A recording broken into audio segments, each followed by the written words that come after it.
السلام عليكم ورحمة الله وبركاته. أعزائي متابعي قناة عالم طيور الحب، موضوع اليوم فيما يخص إنتاج الكوكتيل وأهم شروط الواجب توفرها لإنتاج الكوكتيل. طبعا يا أخواني، هناك أساسيات مهمة جدا جدا، والتوفيق من الله طبعا.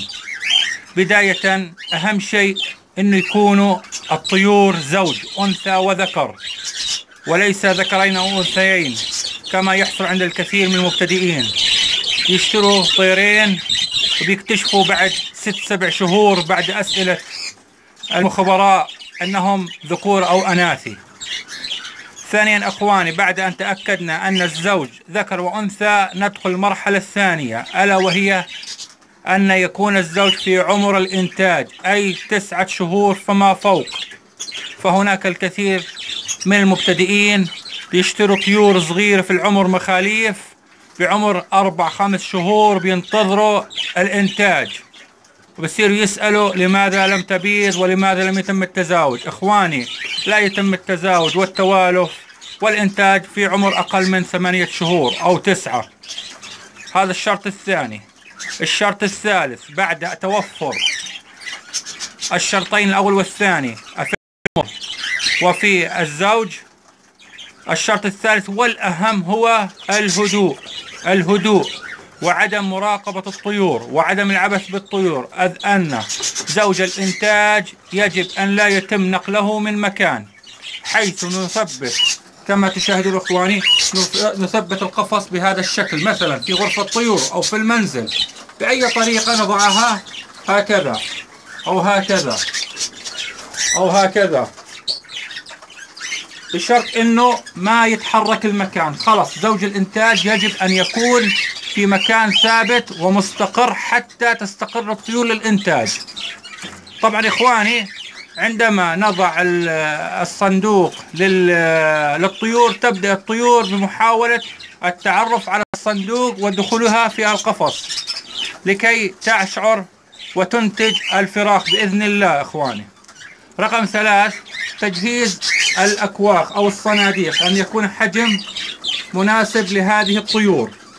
تقريبا تكون القاعدة 25 سنتي، العرض 25 سنتي، الطول ممكن يكون من 25 ل 28 ل 30، ما بيأثر. الارتفاع بحدود 25 سنتي، فهي قياسات ستاندر لإنتاج الكوكتيل. الطول 28، العرض 25، الارتفاع من 22 ل 25. هذه مواصفات جيدة لإنتاج الكوكتيل بهذه الأقفاص. انظروا، صناديق تفصيل أنا مفصلها عندي في البيت، كلها تفصيلي. طبعا إخواني، نعيد عليكم المراحل. بداية أن يكون الزوج أنثى وذكر، أن تكون الأعمار تزيد على 8 شهور و9 شهور، يفضل على 10 للإنتاج. رقم 3، تهيئة الهدوء للطيور وعدم إزعاجها، ورفع القفص في مكان عالي وتثبيته، مع وضع صندوق للبيض يكون الحجم كما ذكرت. ثم البرنامج الغذائي، وهو الشرط الرابع والمهم جدا، توفر الكالسيوم أو عظم السيبيا، وبرنامج غذائي مكثف خاصة وقت الإنتاج، 2 خضار في كل أسبوع، و2 قمح منقوع، بالإضافة إلى الحبوب الدخن الرئيسية، وخلطة الكناري تضاف للحبوب. إخواني، الآن سوف نقوم برؤيتكم لهذه الإنتاج. بسم الله. طبعا إخواني، هذا زوج منتج مع الفراخ، لسه الفراخ صغيرة لم تنفطم بعد، ولكن الأنثى وبحمد الله وضعت البيض. بسم الله. طبعا يجب عدم إزعاج الطيور، ولكن لأحباء المتابعين يعني أريد أن أشركهم معي في التصوير. يا إخواني، 4 بيضات والحمد لله مخصبات بإذن الله. هذا الزوج الأول إخواني. بسم الله. هذا الزوج الأول. إخواني، ننتقل إلى الزوج الثاني. بسم الله. بسم الله. قولوا ما شاء الله. بسم الله. ما شاء الله. تفخيص 4 فراخ صغيرة العمر تقريبا من اسبوع ل10 ايام. قولوا ما شاء الله. ها هو الآن. ننتقل إلى زوج آخر. هذا الزوج بسم الله. كما ترى اخواني يوجد بيض في القفص. زوج جديد هذا طبعا، زوج جديد.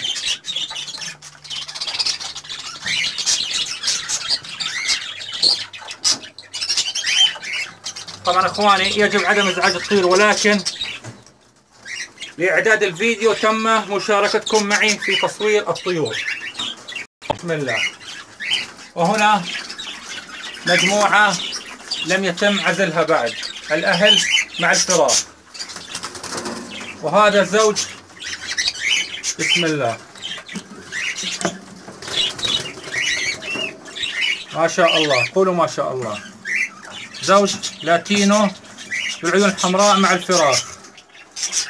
فراخ صغيرة يا دوب. قولوا ما شاء الله. بسم الله. وهذا زوج جديد بسم الله.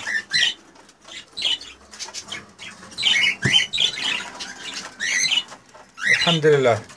هذا أول إنتاج لهم.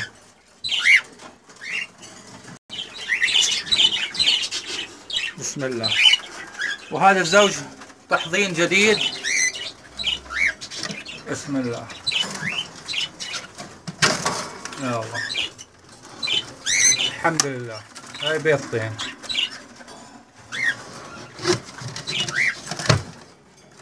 بسم الله. هناك زوج، طبعا زوج مشترك. هذه البداية. ذكر مع أنثيتين، تجربة لإنتاج من أنثيتين. ذكر مع أنثيتين، وإن شاء الله تنجح التجربة. ولكم جزيل الشكر اخواني على حسن المتابعة في فيديو اخر. طبعا التوفيق يا اخواني من الله، التوفيق من الله. ممكن زوج واحد ينتج عن 10 ازواج. الله يبارك لكم في طيوركم ان شاء الله. والسلام عليكم ورحمة الله وبركاته في فيديو اخر.